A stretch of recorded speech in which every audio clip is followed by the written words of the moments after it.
નમસ્કાર મિત્રો, સ્વાગત છે તમારું એચએનજીયુ સ્ટડી પોઈન્ટ યુટ્યુબ ચેનલના એક નવા વિડીયોમાં. કોલેજ કરેલા તમામ વિદ્યાર્થીઓ માટે આઈબીપીએસ ક્લાર્કની 10,300 કરતાં પણ વધારે જગ્યાઓ જે છે એ જાહેર કરી દેવામાં આવી છે. આ ભરતી જે છે એ સરકારી બેંકોની અંદર કરવામાં આવશે. કઈ કઈ સરકારી બેંકની અંદર ભરતી કરવામાં આવશે, કેટલી જગ્યાઓ માટે ભરતી કરવામાં આવશે, એના વિશેની સંપૂર્ણ માહિતી છે એ આપણે આજના આ વિડીયોની અંદર મેળવવાના છીએ. આ ભરતી માટે ઓનલાઈન ફોર્મ ભરવાનું શરૂ થઈ ગયું છે, તો ઓનલાઈન ફોર્મ તમે કેવી રીતે ભરી શકો છો એની માહિતી પણ આપણે આજના આ વિડીયોની અંદર જોવાના છીએ. જે વિદ્યાર્થી મિત્રો સરકારી બેંકની અંદર નોકરી મેળવવા માંગતા હોય એમના માટે જે છે એ 10,300 કરતાં પણ વધારે જગ્યાઓ પર જે છે એ ભરતીની જાહેરાત કરવામાં આવી છે. તો આ એમના માટે સરકારી બેંકની અંદર નોકરી મેળવવા માટેની સૌથી સારામાં સારી તક છે. તો મેળવીએ આ ભરતી વિશેની સંપૂર્ણ માહિતી. તો તમે જોઈ શકો છો એ પ્રમાણે આઈબીપીએસ દ્વારા જે છે આ નોટિફિકેશન જાહેર કરવામાં આવેલું છે. Recruitment of customer service associate એટલે કે બેંક ક્લાર્કની જે છે એ 2026-27ની જે છે એ ભરતી માટે ઓફિશિયલ નોટિફિકેશન આ જાહેર કરી દેવામાં આવ્યું છે. આના માટે 1/8/2025થી 21/8/2025 માટે જે છે એ ફોર્મ ભરવાના શરૂ થશે અને 1/8/2025થી 21/8/2025 દરમિયાન તમે જે છે એ ફોર્મ ભરી શકો છો. આના પહેલાં તમને જે છે આ એક્ઝામ પહેલાં તમને એક પ્રી એક્ઝામિનેશન ટ્રેનિંગ આપવામાં આવે છે, એ સપ્ટેમ્બર 2025ની અંદર યોજવામાં આવશે. પછી આ ભરતી માટેની જે પ્રિલિમ્સ એક્ઝામ છે એ ઓક્ટોબર 2025ની અંદર યોજવામાં આવશે. જે મેઇન એક્ઝામ છે, મેઇન્સ એક્ઝામ એ નવેમ્બર 2025ની અંદર, અને તમારું જે છે એ રિઝલ્ટ માર્ચ 2026ની અંદર જાહેર કરવામાં આવશે. તો સપ્ટેમ્બર ઓક્ટોબર 2025ની અંદર તમારી જે છે એ એક્ઝામ છે, તો તમે એમ માની અને તૈયારી કરશો તો ચોક્કસથી આ 2-3 મહિનાની અંદર તમારી તૈયારી જે છે એ પૂરી થઈ જશે. હવે આપણે આગળ વાત કરીએ તો તમે જોઈ શકો છો તમામ ઇન્ફોર્મેશન આપવામાં આવેલી છે. બહુ મોટી નોટિફિકેશન છે, 74 પેજની. આની અંદર તમામ ઇન્ફોર્મેશન જે છે એ આપવામાં આવેલી છે. પછી અહીંયા તમે આગળ જોઈ શકો છો કઈ કઈ બેંકની અંદર જે છે આની અંદર તમને નોકરી મળી શકે છે. Bank of Baroda, Canara bank, Indian overseas bank, UCO bank, bank of India, central bank of India, Punjab national bank, union bank of India, bank of Maharashtra, Indian bank અને પંજાબ એન્ડ સિંધ બેંક. તો જે આ 11 બેંકો છે એની અંદર જે છે એ આ ભરતી કરવામાં આવે છે. 10,300 કરતાં પણ વધારે જગ્યાઓ પર આ ક્લાર્કની જે છે એ ભરતી કરવામાં આવે છે. અને આની અંદર ગુજરાત રાજ્યની અંદર કેટલી જગ્યાઓ છે એની માહિતી હું તમને જે છે એ પછીથી આપું છું. તો હવે તમારી સેલરી કેટલી રહેશે તમે જોઈ શકો છો. પોસ્ટ છે customer service associate, basic pay છે 24,050, 1340, 3, 28,07, 1650. તો એ તમારો ઇનશોર્ટ 42,000 જેટલો પગાર જે છે એ દર મહિને તમારા હાથમાં આવે છે. તો 40,000 થી 42,000 રૂપિયા તમારો જે છે એ દર મહિને પગાર જે છે એ તમારા બેંક ખાતાની અંદર આવશે જો તમે આઈબીપીએસ ક્લર્ક બની જાઓ છો. તો આ સારામાં સારો પગાર કહી શકાય. અને આની લાયકાત જે છે એ સ્નાતક રાખવામાં આવેલી છે, જેની ઇન્ફોર્મેશન પણ જે છે એ અહીંયા આપવામાં આવેલી છે. Candidate internet to apply for advice to the detail notification તમારે જે છે એ શાંતિથી વાંચી લેવાની છે. અને એની તમામ ઇન્ફોર્મેશન જે છે અહીંયા નીચે આપેલી છે. તો તમે જોઈ શકો છો પહેલું કે જે છે એ ઇન્ડિયન સિટીઝન હોવું જોઈએ તો જ તમે જે છે આની અંદર ફોર્મ ભરી શકો છો. એના પછી જે છે એ તમારી ઉંમર 20 વર્ષ કરતાં ઓછી ના હોવી જોઈએ અને 28 વર્ષ કરતાં વધારે હોવી જોઈએ નહીં, તો તમે જે છે એ આના માટે જે છે એ ફોર્મ ભરી શકો છો. પછી આગળ તમે જોઈ શકો છો પછી એજ રિલેક્સેશન તમને જે છે એ જે પ્રમાણે મળવાપાત્ર છે એ પ્રમાણે મળશે. જે પણ પ્રમાણે કેટેગરીની અંદર તમે એપ્લાય કરો છો એનું સર્ટિફિકેટ હોવું તમારા જોડે જરૂરી છે. પછી જે દિવ્યાંગ ઉમેદવારો માટે છે એમની તમામ સૂચનાઓ જે છે અહીંયા આપવામાં આવેલી છે, જેને આપણે અત્યારે જવા દઈએ છીએ. પછી આગળ તમે જોશો તો કેટલી તમારે ફી ભરવાની રહેશે એની ઇન્ફોર્મેશન પણ જે છે એ આ પીડીએફની અંદર જ આપવામાં આવેલી છે. ગાઈડલાઇન જે છે એ પહેલાં દિવ્યાંગ ઉમેદવારો માટેની છે, એ તમામ જે છે એ તમે આ પીડીએફ ટેલિગ્રામ ચેનલની અંદર તમે મળી જશે. તમે ત્યાં જઈ અને આ તમામ ઇન્ફોર્મેશન જે છે એ શાંતિથી રીડ કરી શકો છો. પછી ઈડબ્લ્યુએસ કેટેગરી માટેની સૂચનાઓ આપવામાં આવેલી છે. અને પછી તમે જોઈ શકો છો education qualification, a degree graduation in any discipline from a university recognise by government of India. તો તમે કોઈ પણ કોલેજમાંથી સ્નાતક બીએ કર્યું હોય, બીકોમ કર્યું હોય, બીએસસી કર્યું હોય કે તમે બીજો કોઈ પણ સ્નાતક કક્ષાનો કોર્સ કર્યો હોય તમે આ ભરતી માટે ફોર્મ ભરી શકો છો. અ ડિગ્રી ઇન ગ્રેજ્યુએશન એટલે કે તમે સ્નાતક થયેલા હોય એટલે કે ઇનશોર્ટ કોલેજ કરેલા તમામ વિદ્યાર્થીઓ જે છે એ આ ભરતી માટે ફોર્મ ભરી શકે છે. અને તમે જો છેલ્લા સેમેસ્ટરની અંદર અભ્યાસ કરતા હોય તો પણ તમે જે છે એ આની અંદર ફોર્મ ભરી શકો છો. પરંતુ તમારી મેઇન્સ એક્ઝામ આવે એના પહેલાં તમારું જે છે એ ગ્રેજ્યુએશન પૂરું થઈ જવું જોઈએ.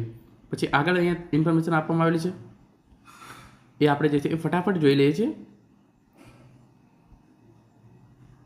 પછી એપ્લિકેશન ફીસ, તો આની અંદર તમારે જે છે એ કેટલી ફીસ ભરવાની રહેશે તો તમે જોઈ શકો છો. જે એસસી, એસટી, દિવ્યાંગ, ઈએસએમ અને ડીઈએસએમના ઉમેદવારો છે એમને જે છે 175 રૂપિયા ફી ભરવાની રહેશે. અને જે બીજા તમામ ઉમેદવારો છે એમને 850 રૂપિયા જે છે એ ફી ભરવાની રહેશે.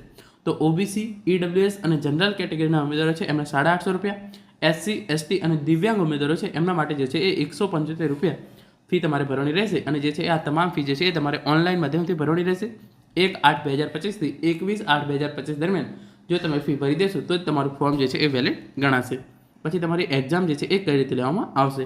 તો સૌપ્રથમ તમારી પ્રિલિમિનરી એક્ઝામ લેવામાં આવશે, જેની અંદર ઇંગ્લિશ લેંગ્વેજ એના જે છે એ 30 પ્રશ્નો અને 30 માર્ક્સ, એના માટે તમને 20 મિનિટ આપવામાં આવશે. ન્યુમેરિકલ એબિલિટી એના જે છે એ 35 પ્રશ્નો અને એના 35 માર્ક્સ, એના માટે તમને જે છે એ 20 મિનિટ આપવામાં આવશે. રિઝનિંગ એબિલિટી એના 35 પ્રશ્નો અને 35 માર્ક્સ, એના માટે તમને જે છે એ 20 મિનિટ આપવામાં આવશે. તો આમ તમારી જે પ્રિલિમ્સ એક્ઝામ લેવામાં આવશે એની અંદર 100 પ્રશ્નો રહેશે, 100 માર્ક્સ, અને એના માટે તમને કુલ 1 કલાકનો સમય જે છે એ આપવામાં આવશે. પછી આગળ લખ્યું છે તમારી જે મેઇન્સ એક્ઝામ લેવામાં આવશે એની અંદર પણ જે છે એ ઓબ્જેક્ટિવ ટેસ્ટ લેવામાં આવશે, જેની અંદર જનરલ/ફાઇનાન્શિયલ અવેરનેસ એના 40 પ્રશ્નો રહેશે અને એના કુલ જે છે એ 50 માર્ક્સ રહેશે. એના માટે તમને 20 મિનિટનો સમય જે છે એ આપવામાં આવશે. પછી જનરલ ઇંગ્લિશ એના 40 પ્રશ્નો એના 40 માર્ક્સ રહેશે, એના માટે તમને 35 મિનિટનો સમય જે છે એ આપવામાં આવશે. રિઝનિંગ એબિલિટી એના 40 પ્રશ્નો અને એના 60 માર્ક્સ, એના માટે તમને 35 મિનિટનો સમય આપવામાં આવશે. અને ક્વોન્ટિટિવ એપ્ટિટ્યૂડ એના 35 પ્રશ્નો એના 50 માર્ક્સ, એના માટે તમને કુલ 30 મિનિટનો સમય જે છે એ આપવામાં આવશે. તો આમ તમારા 155 પ્રશ્નો મેઇન્સ એક્ઝામની અંદર પૂછાશે, એના 200 માર્ક્સ રહેશે અને એના માટે તમને 120 મિનિટ એટલે કે 2 કલાકનો સમય જે છે એ આપવામાં આવશે. તમે જો પ્રિલિમ્સ અને મેઇન્સ બંને પાસ કરી દેશો તો પછી તમારી જે છે એક ટેસ્ટ લેવામાં આવશે, લોકલ લેંગ્વેજનો ટેસ્ટ, એટલે કે તમે જે રાજ્યની અંદર રહેતા હોય એનો તમારે જે છે એક ટેસ્ટ આપવાનો રહેશે કે તમને એ ભાષા આવડે છે કે નહીં એના માટેનું.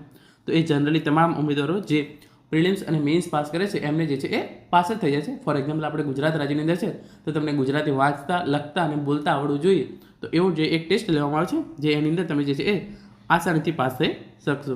અને પછી તમારું જે છે એ ફાઇનલ સિલેક્શન કટ ઓફ બહાર પાડવામાં આવશે મેરિટના આધારે. Marks obtained in the online main exams only will be considered for the final merit listing. તો પ્રિલિમ્સ પરીક્ષાના માર્ક્સ જે છે એ ક્યાંય પણ ગણવામાં આવશે નહીં, જે મેઇન્સ પરીક્ષા છે એના માર્ક્સના આધારે જે છે એ ફાઇનલ સિલેક્શન કરવામાં આવશે. પછી આગળ આપણે જોઈ લઈએ તો જે તમારું એક લોકલ લેંગ્વેજ પ્રોફિશિયન્સી ટેસ્ટ લેવામાં આવશે, જેની અંદર તમે રીડિંગ, રાઇટિંગ, સ્પીકિંગ અને અન્ડરસ્ટેન્ડિંગ તમે જે પણ ભાષા માટે એપ્લાય કરો છો, ફોર એક્ઝામ્પલ આપણે તમામ જે છે એ ગુજરાતીની અંદર જે છે એ ભાષાની અંદર જે છે એ ગુજરાતી ભાષાની અંદર આ ટેસ્ટ આપવાનો હશે, તો રીડિંગ, રાઇટિંગ, સ્પીકિંગ અને અન્ડરસ્ટેન્ડિંગ સમજણ આપણને પડતી હોવી જોઈએ. અને જે તમારે લોકલ લેંગ્વેજની અંદર તમે ધોરણ 10ની પરીક્ષા પાસ કરેલી હશે તો તમારે આ ટેસ્ટ આપવાની જરૂર પડશે નહીં. એટલે આપણે મોસ્ટ ઓફ તમામ વિદ્યાર્થીઓને ધોરણ 10ની અંદર ગુજરાતી વિષય હોય છે તો આપણે આ ટેસ્ટ આપવાની જરૂર પડશે નહીં. એક્ઝામિનેશન સેન્ટર જે છે એ મોટા તમામ શહેરો છે એની અંદર મોસ્ટ ઓફ એક્ઝામિનેશન સેન્ટર જે છે એ આપવામાં આવેલા છે. પછી પ્રોવિઝનલ અલોટમેન્ટ વિશેની ઇન્ફોર્મેશન આપવામાં આવેલી છે, જેને આપણે અત્યારે જવા દઈએ છીએ.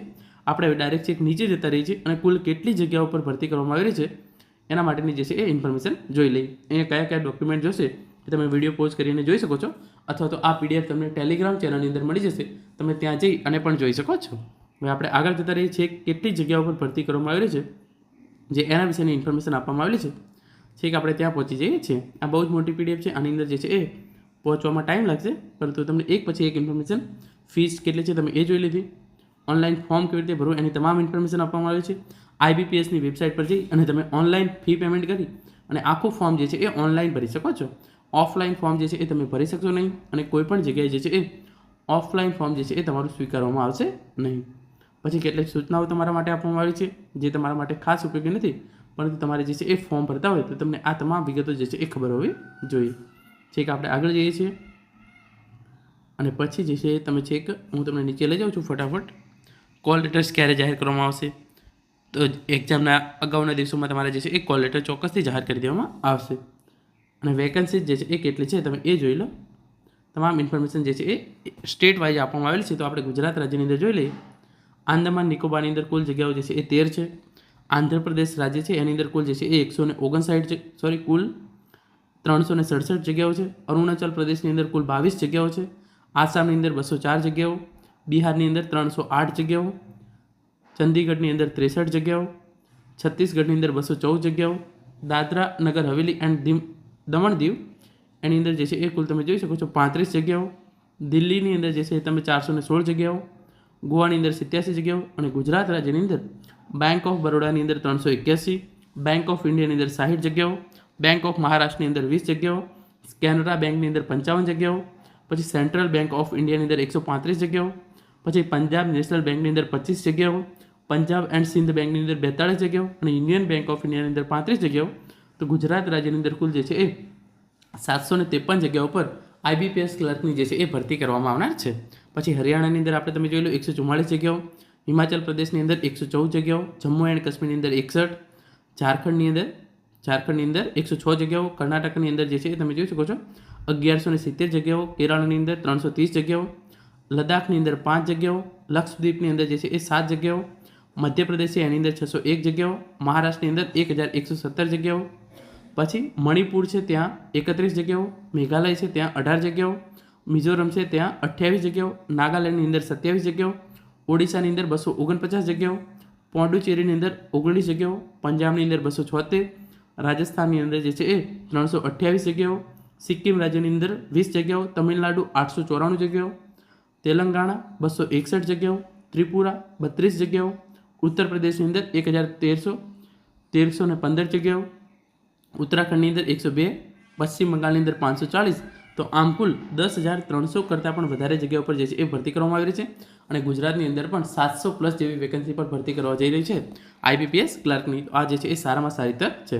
અને આપણે ગુજરાત રાજ્યની અંદર પરીક્ષા કેન્દ્રો તમે જોઈ લો.